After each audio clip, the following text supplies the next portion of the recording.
अरे भैया, पैदल क्यों जा रहे हो? आओ बैठ जाओ मेरे टेम्पो में, कम किराए में छोड़ दूंगा। अरे नहीं भैया, हमको नहीं जाना, पैदल पर ही हमारा घर है।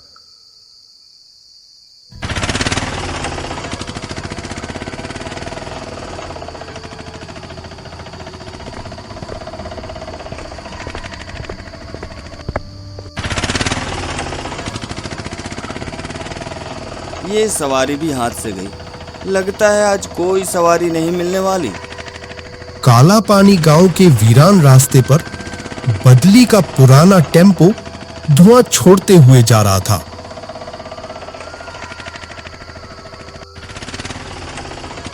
बदली के चेहरे पर परेशानी साफ नजर आ रही थी, क्योंकि आज सुबह से उसे कोई सवारी नहीं मिली थी।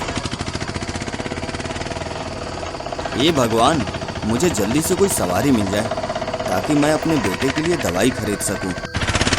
तभी अचानक बदली का खटारा टेम्पो बंद हो जाता है।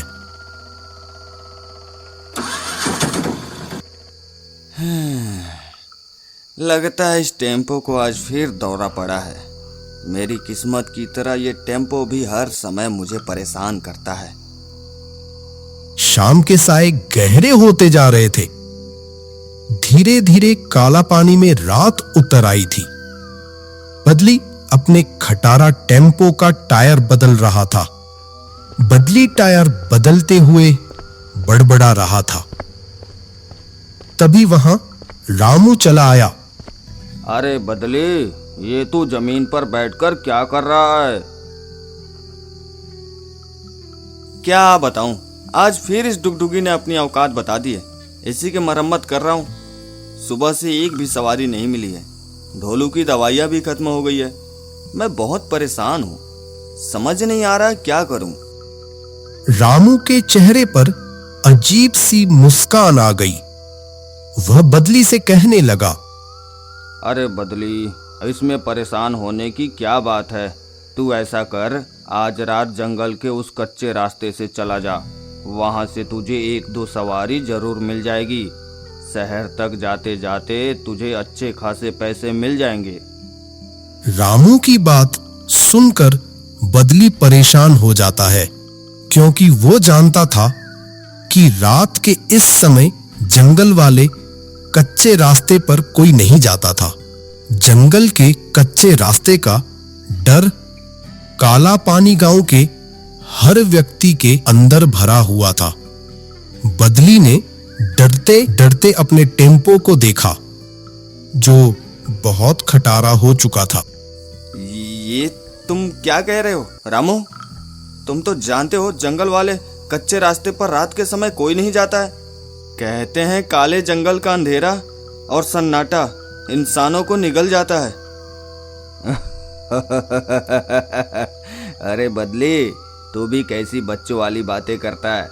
तुझे तो पता है काला पानी के लोग मनगढ़ंत कहानियां बनाने में बहुत माहिर है। ये सब गांव वालों की फैलाई हुई अफवाह है। तू इन सब पर विश्वास मत कर। मुझे भी उस जंगल वाले कच्चे रास्ते पर जाने से डर लगता है।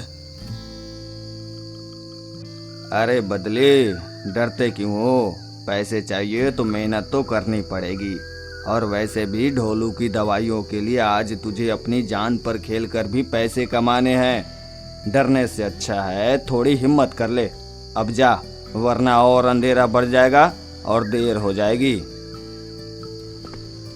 रामू की बात सुनकर बदली की आंखों में अपने बीमार बेटे का चेहरा घूम जाता है। तभी वह खुद में हिम्मत पैदा करते हुए अपने खटारा टेम्पो को स्टार्ट करता है और जंगल के कच्चे रास्ते पर डाल देता है। जंगल में काला अंधेरा फैला हुआ था। इंजन की डुगडुग आवाज जंगल के सन्नाटे को चीरते हुए जा रही थी। बदली के चेहरे पर डर साफ नजर आ रहा था। बाप रे, ये जंगल तो बहुत सुनसान है। ऐसा लग रहा है जैसे यहाँ का अंधेरा मुझे निगल लेगा। घने जंगल के कच्चे रास्ते पर चलते हुए बूंदाबांदी शुरू हो जाती है, जिसे देखकर बदली और भी ज्यादा परेशान हो जाता है। अब तो बारिश शुरू हो गई। इस तूफान में मुझे खाक कोई सवारी मिलेगी। मैं फालतू में रामू की बात मानकर इस घने जंगल की तरफ निकल आया हूँ। बदली के खटारा टेम्पो की पीली रोशनी जंगल के घने पेड़ों पर पड़ती है। तभी अचानक हाथ दिखाता हुआ एक आदमी बदली के टेम्पो के सामने सवारी को देखकर बदली खुश हो जाता है। लगता है भगवान ने मुझ पर अपनी कृपा कर दी है। मुझे सवारी मिल गई। उस आदमी का चेहरा काली चादर में छिपा हुआ होता है। वह आदमी बदली के टेम्पो की पिछली सीट पर आकर बैठ जाता है।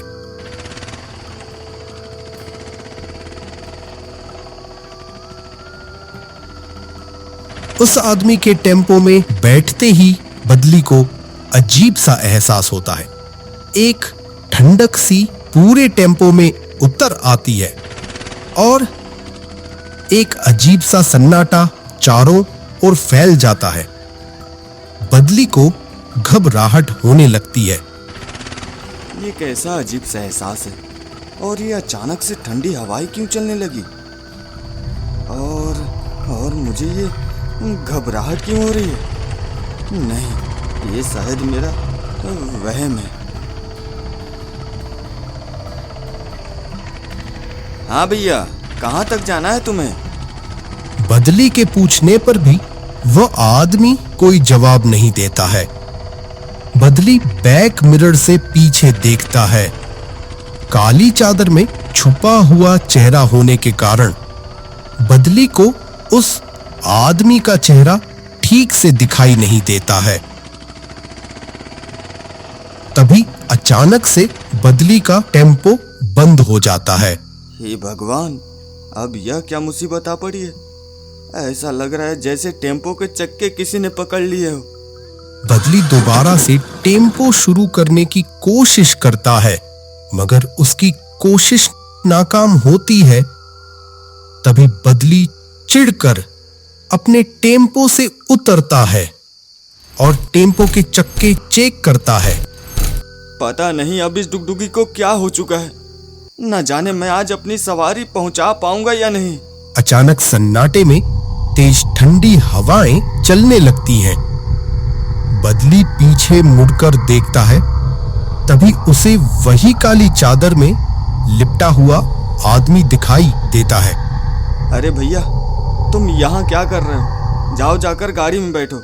मैं बस अपनी गाड़ी ठीक करके आता हूँ।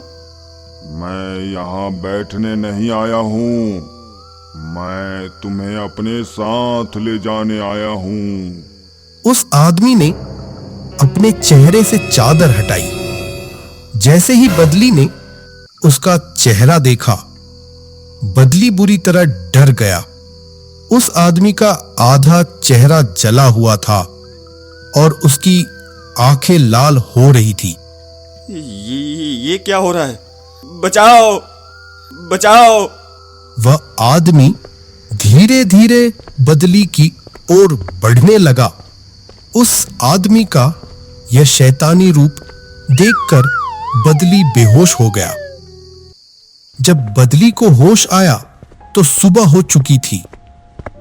उसके सामने एक 70 साल का आदमी खड़ा था। तुम्हें होश आ गया? ये मैं कहाँ हूँ?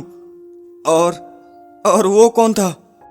तुम कल रात मुझे जंगल के कच्चे रास्ते पर बेहोश पड़े मिले थे, इसलिए मैं तुम्हें यहाँ अपने साथ ले आया। मुझे कुछ समझ नहीं आ रहा है। मैं उस अजनबी आदमी को देखकर बेहोश हो गया था, और वो आदमी बहुत भयानक था। उसका चेहरा जला हुआ था और वो मुझे अपने साथ ले जाने आया था। हाँ, वो गोपाल की ही आत्मा है। गोपाल की आत्मा? हाँ, गोपाल की आत्मा। गोपाल भी तुम्हारी ही तरह एक साधारण आदमी था। गोपाल बहुत गरीब था। लकड़ियां काटकर ही उसके घर का गुजारा होता था। अरे ओ गोपाल, कहाँ जा रहा है? लगता है आज बाजार में तेरी लकड़ियां खूब बिकी हैं, तभी इतना खुश नजर आ रहा है। हाँ नंदू, मेरी बेटी सुंदरी की शादी है, इसलिए बहुत मेहनत कर रहा हूँ। जल्दी तुम्हें भी शादी का न्योता दूंगा। शाम ढल चुकी थी। गोपाल के एक हाथ में उसका झोला था जिसमें उसकी मेहनत की कमाई थी और सिर पर लकड़ियों की गठरी थी। गोपाल जंगल के कच्चे रास्ते से जा रहा था। तभी वहां गांव के कुछ बदमाश हर रात की तरह छिप कर बैठे थे। अरे बबुआ, ये देखो, आज तो एक आसान सा शिकार मिल गया है। इसके पास तो अच्छा माल लग रहा है, हमारा 2-4 दिन का गुजारा हो जाएगा। कमजोर सा गोपाल उन बदमाशों को देखकर डर जाता है। मुझे माफ कर दो, मेरे पास कुछ नहीं है। मैं बहुत गरीब हूँ, मेरे पास तुम्हें देने के लिए कुछ नहीं है। झूठ बोलता है डमरू, इसकी झोली छीन लो। नहीं, ऐसा मत करो, ये मेरी बहुत मेहनत की कमाई है। तुमने मुझसे मेरे ये पैसे छीन लिए तो मैं बर्बाद हो जाऊंगा।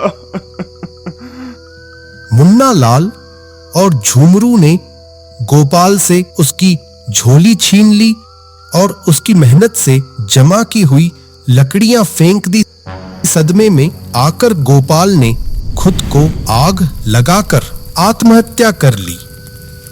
गोपाल के साथ बहुत बुरा हुआ। उसकी आत्मा को मुक्ति चाहिए और उसकी आत्मा ने मुक्ति के लिए तुम्हें चुना है, क्योंकि तुम भी हालात के मारे हुए हो और वो भी हालात का मारा हुआ था। गोपाल की आत्मा ने कभी किसी को नुकसान नहीं पहुंचाया, मगर अब उसे मुक्ति चाहिए। मैं उसकी आत्मा की शांति के लिए हर प्रयास करने को तैयार हूँ। बताइए धर्मपाल जी, मुझे क्या करना है? मैं तुम्हें पंडित जी से मुक्ति जल ला कर देता हूँ, जिससे गोपाल की आत्मा को शांति मिलेगी। उसी रात बदली दोबारा अपना टेम्पो लेकर कच्चे जंगल वाले रास्ते पर निकल जाता है। तभी जंगल के सन्नाटे में जोरदार हवाएं चलने लगती हैं और बदली का टेम्पो बंद हो जाता है। इस बार बदली डरता नहीं है, क्योंकि उसके अंदर एक विश्वास था जो उसे खुद पर था। मैं जानता हूँ तुम बुरे नहीं हो। बुरे तो वो होते हैं जो दूसरों को तकलीफ देते हैं। मैं यहाँ तुम्हें मुक्ति दिलाने आया हूँ। अचानक वहां गोपाल की आत्मा प्रकट होती है। बदली पंडित जी का दिया हुआ मुक्ति जल उस आत्मा पर छिड़कता है, जिससे गोपाल की आत्मा तड़पने लगती है। मुझे बचाओ! नहीं! मैं जानता हूँ तुम बुरे नहीं हो, बस कुछ लोग और हालात हमें बुरा बना देते हैं, जैसे मुन्ना लाल और झुमरू।